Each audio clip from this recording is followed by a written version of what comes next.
আসসালামু আলাইকুম। আমি প্রফেসর মোহাম্মদ আমির হোসেন।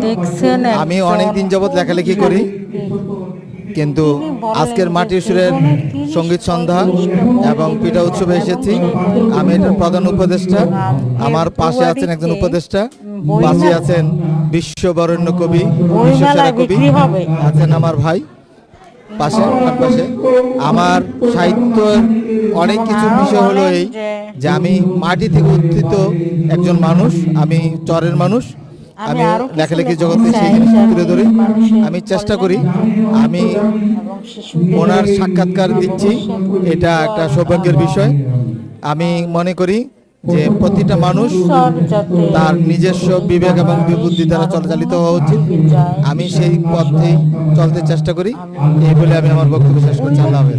আমার লেখার ভিতরে, এবং আমি চাই যে আমার লেখা দিয়ে যাতে বাংলাদেশের পরিবর্তন আসে,